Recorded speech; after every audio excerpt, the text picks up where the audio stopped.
তিনি ছিলেন মধ্যম আকৃতির সুঠাম দেহের অধিকারী একটি মানুষ।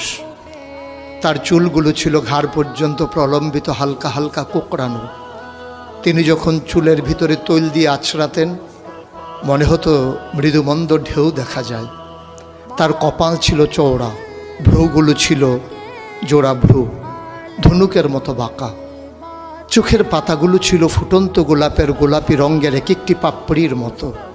তিনি কখনো বা যখন চোখের পলক ফেলতেন মনে হতো মৃদুমন্দ বাতাসে গোলাপ পাপড়ি যেন দোল খাচ্ছে।